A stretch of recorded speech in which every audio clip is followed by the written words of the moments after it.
Hello again, everybody. Gary Ferman and Matt Shodell here, and today we're going to do something a little bit different. We're calling it CaneSport right now, and we are going to be discussing some of the topics that came up in my Q&A session with the fans on the message boards at CaneSport.com in the last day or two. Some interesting topics. I picked out 6 of them to talk about on this show, and Matt, it's early June, but it's coming fast, man. We're, I guess, 2 months away from the start of training camp, 3 months away from the start of the football season. And that means there's a lot more to start talking about. And so, like I said, I picked out 6 topics that were on the minds of the fans I thought we would address. Let's start with the wide receiver position. And, you know, I've been pretty consistent through the last several years in saying that I think that the one big thing that Miami's lacking is a number one receiver, a guy that changes games, that makes teams game plan to stop. As great as Xavier Restrepo was, I'm not sure that he was that kind of dude. He put up big numbers and had great bonds with Tyler Van Dyke and, of course, Cam Ward.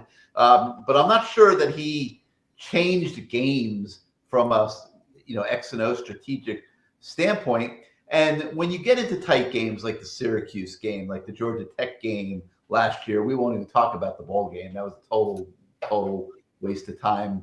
We're not going to give it its moment in the daylight. But when you get into those tight games, which you're going to have in every single season, even going back through history, when Miami had the best teams in college football, some of the best teams in college football history, you're going to be in a number of tight games. And we saw that, I guess, about 5 of them last year, which is usually about the number. There'll be probably 5 more again this year. And I have typically felt like you need a difference-making receiver, like an Andre Johnson, a Michael Irvin, a Reggie Wayne, those kind of guys that can change a ball game at the snap of a finger. And Miami hasn't had that. I don't believe they have it this year either. But I know that there's a feeling in the program that they have enough at receiver. They're counting big on JoJo Trader to emerge this year. They're counting big on Malachi Toney to play way beyond his years. Remember, this is a true freshman that reclassified coming out of high school. So he really should be going into his senior year at American Heritage, and he's going to be a freshman for the Miami Hurricanes. But I think he's going to play a lot. And then you've got the Marion kid from BYU. You've got Tony Johnson coming in, CJ Daniels from LSU. So they've kind of brought in some veterans through the portal to blend with the young guys they have in the program. And, about the freshmen as well. Josh Moore also looks like he's going to be a very good player. And Dalen Upshaw was a surprise to me in spring practice. He was very competitive. So collectively, Matt, they feel like they have enough at the receiver position. It's a big topic with the fans leading up to the season. Your thoughts? I don't really have a lot of them, as usual. I have very little to share of any meaningful value. But my question mark areas on the team last year were defensive back and I guess to a lesser extent defensive tackle.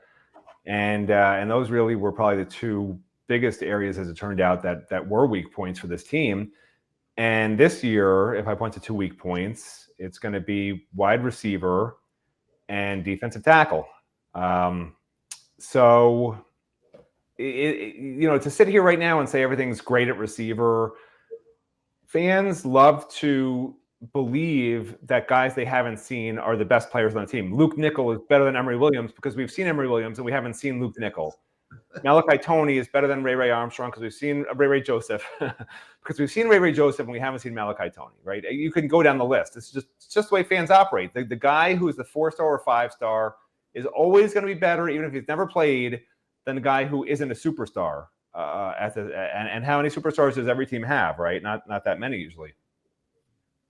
So what we're seeing here is what I would call a delirium of insanity, which happens every preseason for every team, where every guy nobody's ever seen play it down is going to be the next great player. JoJo Trader, everyone's convinced, is Andre Johnson, even though he's done nothing other than, look like Andre Johnson physically in some of the plays he makes.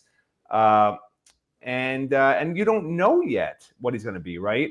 Everyone said Elijah Arroyo was going to be a great tight end, and he was a great tight end, but nobody saw it except for 1 out of 4 years he was in the program, right? And you don't want that to happen to a guy like JoJo Trader. You want that to happen to anybody. But to sit here and say the receiver position they believe is fine, they believe every position's fine. If you ask the Miami coach today if there's a weak area on the team, they'll tell you no. There's no weak area on the team. We recruited these great recruits. We've got transfer portal guys we think are going to be amazing. The problem is Miami only knows its own team. And it only has a standard bearer that is its own team, right? And when you watch offense versus defense in the spring, yeah, you can see they can play ball, right? But you don't know what Ohio State has. You don't know what Notre Dame has. You don't know what Florida has, right? They're not playing against those teams. They're not coaching at those programs, watching those guys. So to sit here and say that Miami's receivers are better than Florida's defensive backs and Miami's defensive backs are better than Notre Dame's receivers, you don't know. So it's nice to sit here as all these voices like we do sit here and try to pretend that we know things. Nobody knows anything. Coaches don't know anything. Mario Cristobal did not think his first year was going to be 5-7. He thought he actually had a decent team that year. He told everybody that year that he thought they had a really good team. And I'm trying to remember that JUCO receiver he bought in, he thought was going to be the next great receiver, and he was okay. But like these guys he brings in, he always thinks are great. And that's the same thing fans have. Delirium of insanity. It's a disease that strikes in May, June, and July. And the antidote comes in September, in late August into September, when you actually see, hey, you know what? Maybe these guys aren't so great. Or, hey, maybe they are so great. But you don't know. And to sit here and say the receiver position is fine, no, it's not fine. It's not fine. They targeted top slot receivers and didn't get them and settled for guys that have been okay at other programs. They didn't get a top, everybody was like, oh, now we've got Carson Beck. We're going to get 2 amazing receivers. We know we're getting 2 amazing receivers. Wait till you see who these guys are that we get in the portal. They didn't get them. So now to sit here and say, oh, everything's amazing anyway, that's not how I operate. They didn't get the guys they wanted. I'm not going to say everything's good. No, everything's not good at receiver, and we don't know. There's talent, but it's unproven. And so I'll believe it when I see it. It's going to depend on these older guys and how whether this offense, which Miami believes is one of the best offenses in college football from a schematic standpoint, right or wrong. I'm not, I haven't studied every offense from a schematic standpoint in the country. I can't really give you guys an opinion on that. But I know that this offense that Shannon Dawson has crafted here at Miami is they're very confident about it in the program. And I know they've gotten a lot of validation from Carson Beck, who's come in, with a fresh set of eyes and, had a horrible offense at Georgia. Like, the Georgia offense hasn't been so great from a schematic standpoint. And from what I've heard, Carson Beck loves this offense that he's going to be running this year and thinks it's markedly better than what they're running at Georgia. And the question is, can you take these pieces of guys who have played college football, who have made plays at different, not as consistently as you like, and Matt's going to, if we stay on this subject too long, Matt's going to beat me over the head with the fact that none of them have had more than 450 yards in a season, and no argument from me on that. I love my number one receivers, okay? They do not have one this year. Let's make that clear. But the key is going to be, can these veterans come in? Because you're not going to be able to play Malachi Toney 70 snaps, okay? Great young prospect, going to be very good at Miami. You don't want him out there for 70 plays. If you can get 30 plays a game out of Malachi Toney and get them executed properly, you're going to be doing extremely well. It's called Brashard Smith disease. You want Malachi Toney to have Brashard Smith disease. I understand. I get it. I hear you.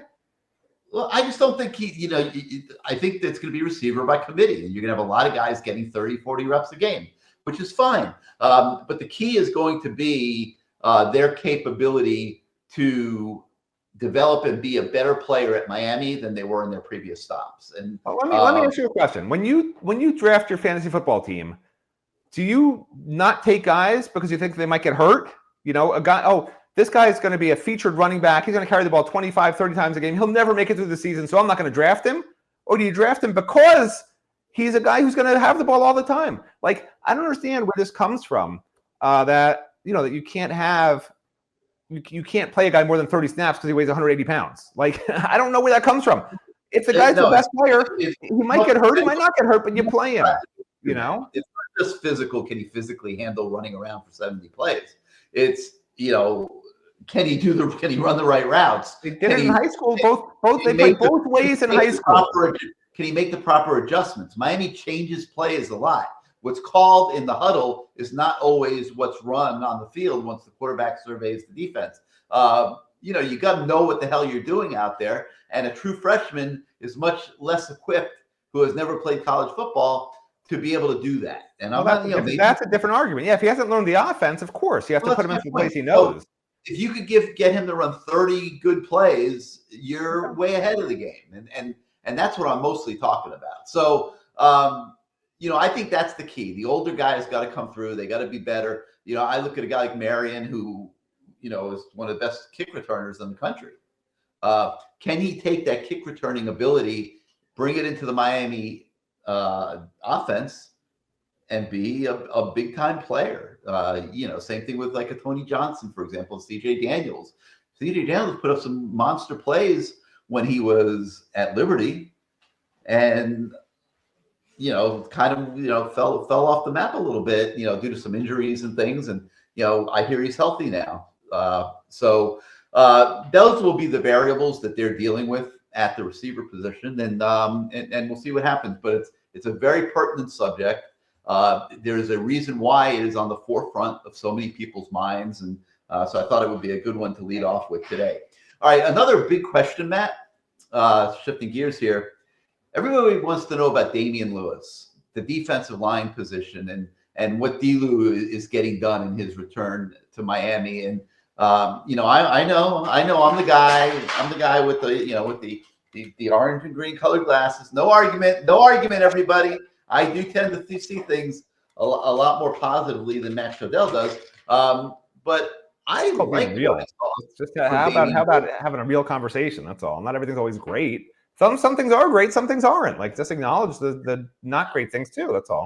I get it, but I'm just going to say that I like what I saw from Damian Lewis in spring practice. I like the chemistry that I'm seeing in that room with these young defensive tackles that he's trying to develop. And listen, on the Miami coaching staff, other than the DB coaches who have received this plethora of riches, at least in numbers, from the transfer portal, Damian Lewis has a huge developmental job here as the defensive tackle coach. I mean, he's got to get Justin Scott playing like a 5-star. He's got to get Ahmad Moulton playing consistently.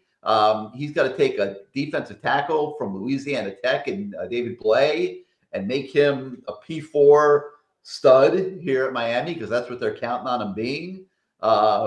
You can go on and on. I mean, all the other Armando Blunt is another one he's trying to develop. Jones, the defensive tackle, is one that has immense potential. I mean, they think he could be a really good player. Got to develop, got to gain confidence in himself. This is all on the plate of Damian Lewis right now, Matt, and it's a lot. I mean, as they're sitting here in the summer and going into the fall, it's a very uncertain position, maybe as uncertain as anything on the football team. And Damian Lewis has a lot on his plate. Your thoughts on him, whether he has a chance to develop this defensive tackle position to be at the level they need it to be as good on defense as they hope to be, and just your general perspective. Well, the problem is Damian Lewis is the best defensive tackle in the defensive tackle room, right? That's the problem. So look, I said before, wide receiver and defensive tackle, those are the two question mark areas, right? And as you look at the defensive tackle, the true defensive tackles on the roster, shockingly, only 3 are not freshmen, right? And so essentially you're guaranteed there will be a freshman, and by freshman, it could be a redshirt freshman, but there will be a freshman or a redshirt freshman in the 2 deep automatically. And that's assuming no injuries and that David Blay turns out to be, really good after he transferred in from Louisiana Tech, a different level program, and didn't look great this spring to me. Otherwise, I don't know. Like I put together, I don't want to do spoilers here, but I put together, we're running our top 50, and the highest ranked defensive tackle on the entire list is at number 19. Okay. There's 11 players on offense, 11 players on defense, a kicker and a punter. So number 19, you're almost talking about a backup, like a top backup. And that's your best defensive tackle. And that's us just rating how good these players are. Defensive tackle, I keep saying, last year, defensive backs at this time of year, we were saying that's going to be the problem. If they lose games or it costs them the playoffs, it'll be defensive back, and we were right. This year, it's going to be run defense. If the defensive tackles fail, I'm not sold on the safeties. That's a big problem. Okay, the cornerbacks and the defensive ends, that's the strength of this team. They might be as good a defensive end cornerback room as any in the nation. Like when you combine the defensive ends and the corners and the depth and the talent, they could be right up there with the top 5 in the country. But teams are going to attack your weak areas. They're not going to attack your strengths. And if early in the season, Notre Dame and Florida and Notre Dame in particular, expose the interior of this defense, because Notre Dame will run the ball down your throat, right? Their top running back is back. That's what they do. They will very quickly find out at Miami if these defensive tackles are good and if the run defense is good. And if they hold up against Notre Dame, they will hold up against anybody. And if they get squashed by Notre Dame, other teams are going to mimic exactly what happened there. And now you got a problem, because now you got your defense coordinators going to have to figure out a way to bring other guys into these gaps that these teams are attacking, which leaves other openings. This is the problem Lance Guidry had, right? He did one thing. And when it didn't work and teams figured out how to stop it, he couldn't get the pieces in place to fix it. And I'm not sure it was a Lance Guidry problem as much as it was a personnel problem. But when you have a problem in one spot in football, it's a position, not just one player, it's really hard for a coordinator to figure out a way to fix it, right? Because now you're bringing safeties up, let's say. Now you're susceptible to a deep pass, right? And now they're hitting deep passes. Now what do you do, right? That's the conundrum that Lance Guidry faced. And look, I was as critical of Lance Guidry as anybody, but it wasn't just Lance Guidry's fault. Let's face it. It was the personnel. It was the personnel. Did he teach it correctly where they understood it? No. But at the end of the day, these players were playing slow. They were playing sloppy. They were missing tackles. They were not getting after the quarterback. Like there was a discernible lack of top level play, period. Player by player by player as you go down the defense last year. And you could change a coordinator, you could bring in a few transfers, and you can tell everybody how great it is.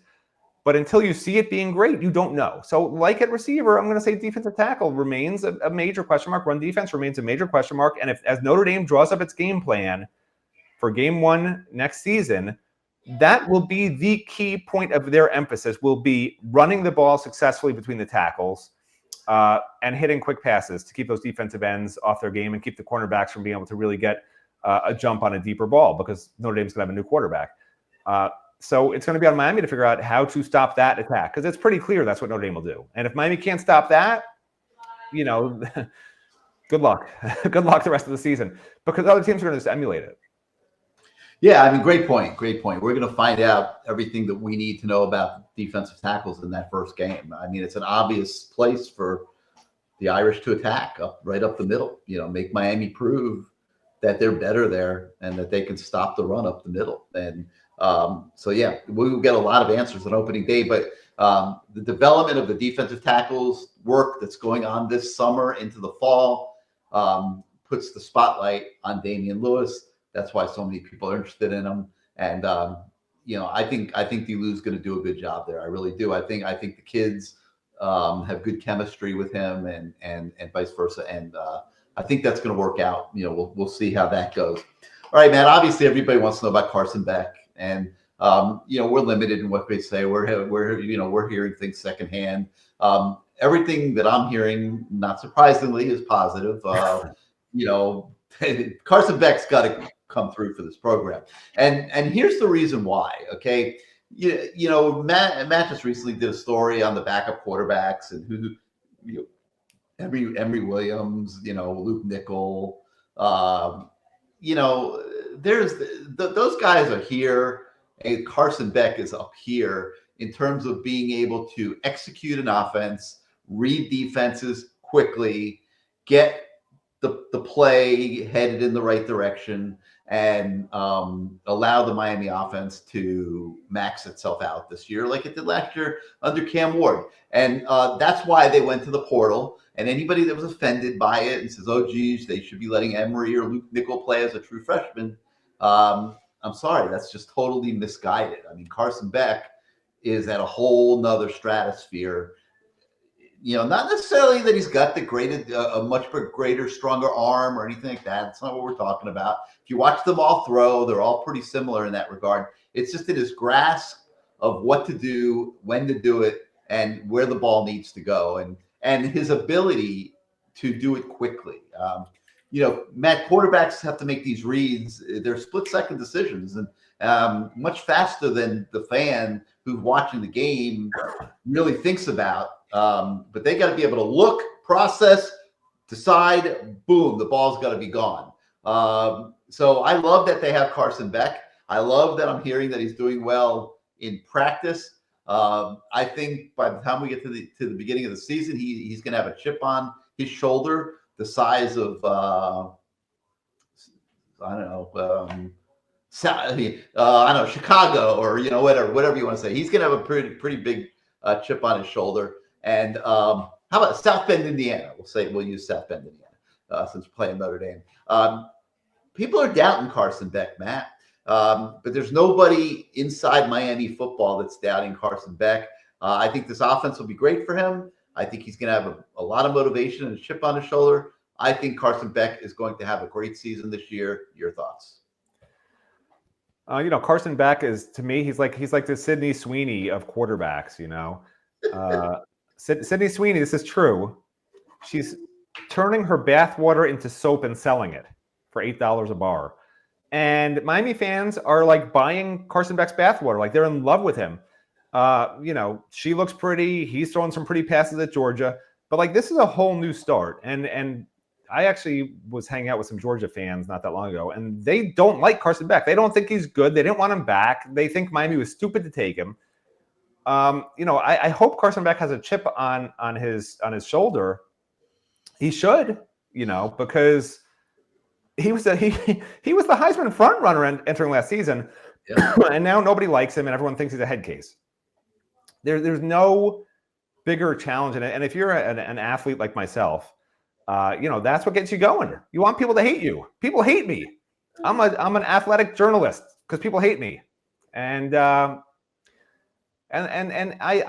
am very high on Carson Beck personally. I'm not buying his bathwater. I'm not buying her bathwater. I don't actually bathe, so I don't need any of this soap. My dead skin, it doesn't get dirty or clean. It's just dead and just stays there after a certain age. But as down as I am on the potential, not down, but as question mark a bowl as defensive tackle and wide receiver, and as down as people are going to say I was about those positions, because God forbid I don't join the manic aura of every position and every player is great in the preseason. I do think Carson Beck is great. I think he will be a first or second round NFL draft pick, which, by the way, at Miami doesn't happen all that often. Okay. Everyone's used to Cam Ward. Like, before Cam Ward, the last first round NFL draft pick for Miami was like 20-something, 30-something years ago. It had been a long time. So I think Carson Beck is going to be the second best quarterback at Miami in 20 or 30 years. So that's a good thing, right? And everyone's all hung up on, is he a great leader? No, he's not a great leader. But you don't have to be a great leader if you're a great player. Everyone says, you can lead by example. He doesn't lead by example. He doesn't lead with his words. He just freaking plays quarterback, man. And he's like, leave me alone. Let me live in my 5-bedroom mansion with my 3 cars, and my Porsche got stolen, so 2 cars. Let me live with my 2 cars in my 5-bedroom mansion. Don't bother me, and I'll throw you 30 touchdowns, run for 5 more, and I'll run the offense for you. Like, what's wrong with that? Why is that not okay? Everyone in Georgia is like, oh, he was selfish. He wasn't a locker room guy. Like, I don't care at this point. If you can play, you can play. We're in the NIL era. It's not an era of rah-rah team first anymore. Like, the people that still believe in that are delusional. This is all me sports, just like in the NFL now. And that's okay. Like, do I like it? No. But like, Carson Beck is an NFL quarterback playing for the Miami Hurricanes. and he's living his own life just like players in the NFL do. People think, it used to be in college, you live in the same dorm, you hang out 24/7, you go to parties together, you eat dinner together. In the NFL, believe it or not, guys go to dinner with their wives and their children. They don't hang out with each other. There's not the same team locker room camaraderie. Carson Beck's an NFL quarterback playing for Miami, a gun for hire. Leave him alone with the leadership stuff. I mean, Mario's asked all the time, is Carson Beck an alpha, or what's the new alpha? There's another word that's a head of alpha now, believe it. Mario doesn't know this, but some other Greek number or letter. No, really, there is. I just can't remember what it is. It's not beta, but there's another letter out there that's better than alpha. But he doesn't have to be. He can be a zeta. Okay, Carson Beck's a zeta, and I'm okay with it because he's going to play really well. I have no doubt about it. I'm not worried about Carson Beck. All right, I'm not worried about him either, but he can't be a zeta. He's got to be an alpha. Oh, Sigma's the new alpha. Oh, okay. Well, yeah. You can tell Mario. We'll tell Mario next time we see him to stop saying he's an alpha. He's a Sigma now. I want Carson Beck to be an alpha. I think he can be. And that's not his personality. I mean, you can't make somebody what he's not. Am I going to be a happy person? No. No. You can't change people. He is who he is. Just accept it. All right. Another topic that's coming up a lot is Elijah Lofton, and a lot of it, Matt, is curiosity. I mean, they hear us, with dropping whispers. Man, this Elijah Lofton kid can be really special if he's used in a certain way, and I would be shocked if he's not. I mean, it would be insane to not use him as kind of like a Swiss Army knife kind of player. When he comes in the game, nobody's going to know what he's coming in the game to do. I mean, it's going to be a problem for defenses to figure it out. And it doesn't mean that they're not throwing the ball to him every time he's out there, and they're not giving it to him every time he's out there. But they're going to have to account for where he is and what he might be doing. And that is going to put a lot more mental strain on defenses this season. And I'm really excited to see it. It's not often, Matt, that you get a unique player. And, we watched, they call him a tight end. He's not Elijah Arroyo. Okay. Elijah Arroyo is a pure tight end. Lofton can do some of that, but the potential greatness of Lofton is that you can do so many different things. You make him an H-back, you can put him at running back, you can, spread him out on the outside, a whole multitude of things that you can do to make him a weapon in the offense. So, Matt, your thoughts on Elijah Lofton?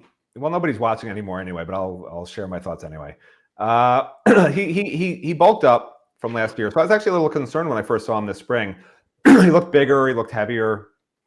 I was concerned he'd be slower, but he's not slower. When Ray Joseph gained weight, I was like, he looks so much slower than he did as a true freshman, right? That's not the case with Elijah Lofton. He gained the weight and he looks just as fast, like just as explosive. It's crazy. I mean, he's a freak athlete. He's a freak athlete. Yeah. So I mean, and yeah, they're going to use him everywhere. It's not. He's not a one-dimensional piece in this offense, and it's really on Shannon Dawson to create mismatches based on the opponent, right? Yeah.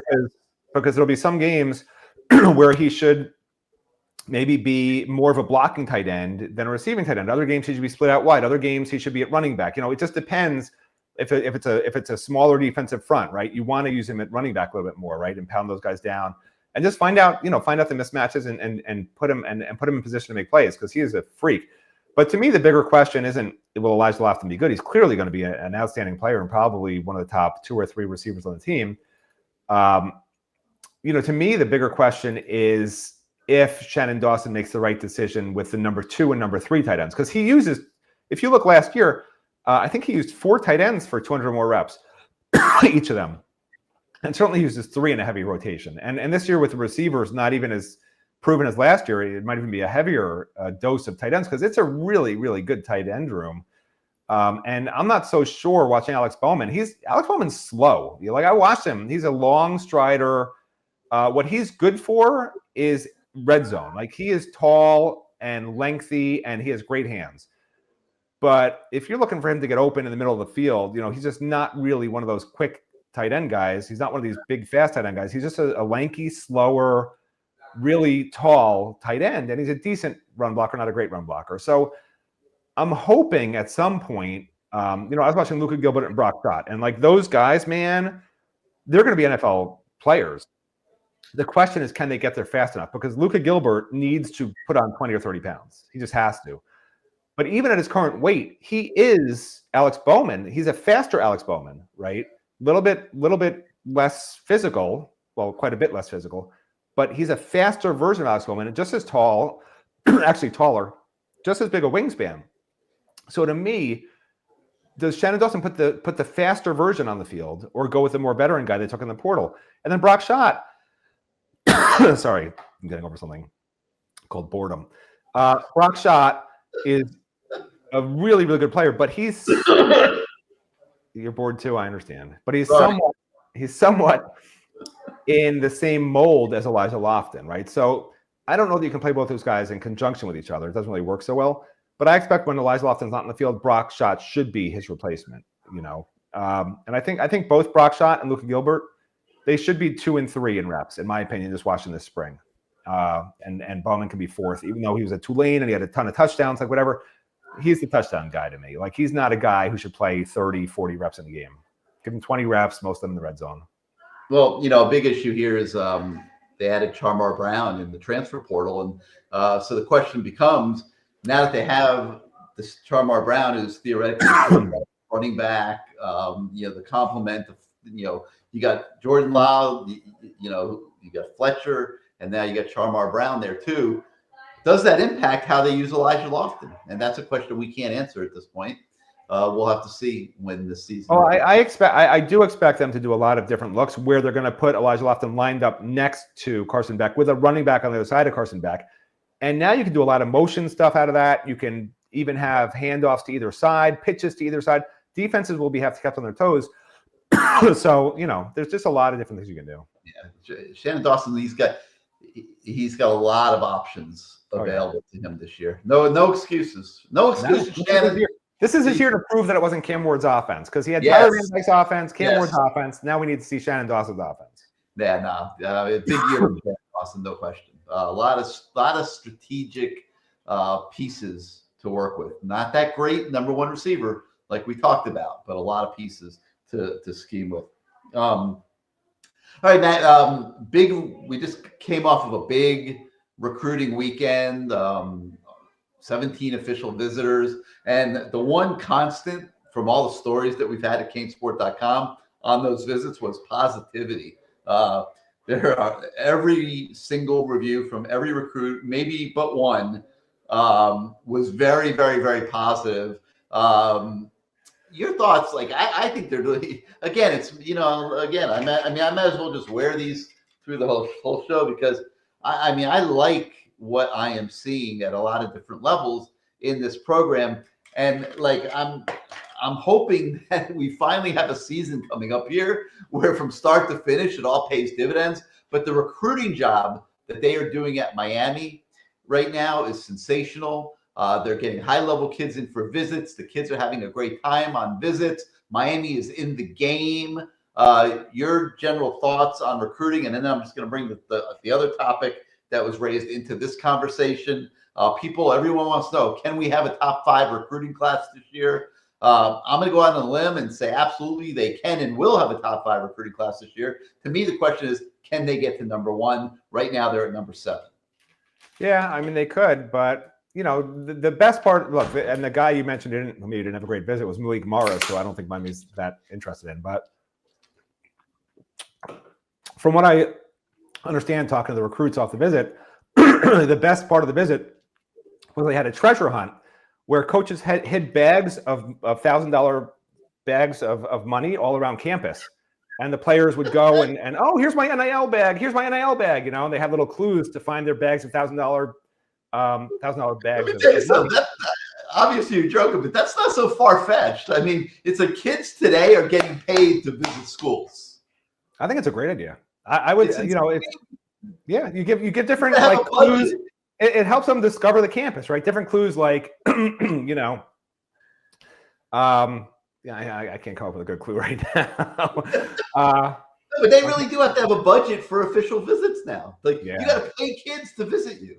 Yeah, I know. And then you got to pay them to commit.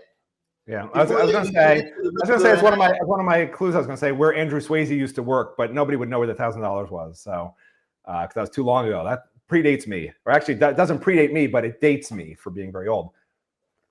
What are you drinking? But yeah, Miami's on track certainly for a top 5 class.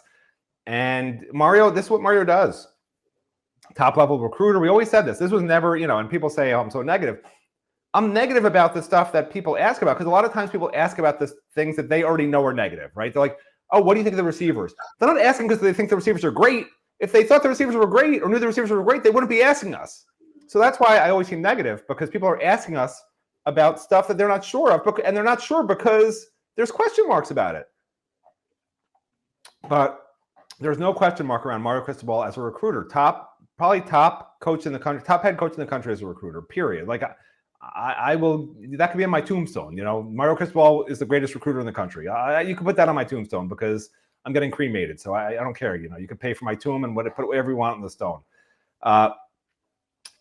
But with that said, the key now is the development piece, because we haven't really seen it yet. And that's always been the problem in the past, was coaches would get top 10 classes. Guess what? I started working on our State of the Youth series, and Manny Diaz's last class was ranked 10th in the country. Okay. And 5 of those 25 players were drafted, right? But those 5, only one of them went in the top, I think, 5 rounds. And the other 20 guys, like 15 of them just left the program. There just was no depth of talent, right? You can't just get, if you got 25 guys in a class and you say, oh, 5, 6, or 7 of them wind up in the NFL, like, that's not terrible. But you need 10 or 15 of them to actually contribute to the program. You can only have 5, 6, 7 guys out of 25 contribute. And that class, that's what happened. So the key now is Mario keeping the guys, developing them, and the majority of those guys contributing, whether it's as a first team or second team or doing something, instead of transferring, having done nothing except take up a scholarship spot and some NIL money for a couple of years. All right, well, that's going to do it for today's CaneSport. Oh, my God. Before I lose my voice entirely. Let Matt go drink his Publix grape soda and, get back to work. This is Mario Cristobal bathwater, and he sells it. He makes it into a seltzer. He makes it into a seltzer. He calls it Waterloo, and underneath it says Mario Cristobal bathwater, and it's delicious. I highly recommend it. Sparkling water. I thought it was Publix grape soda. I love it. But anyway, you guys can read about all these topics and more in the Q&A that we have on the website right now. Hope you enjoy that. It's one of the more fun features that we have at CaneSport.com. I love those interactions with the fans, and it gives us an opportunity to give you guys insight into some of the things that aren't always being talked about. So all good there. So for Matt Shodell, I'm Gary Ferman. We thank you for watching today, and we will see you next time, everybody.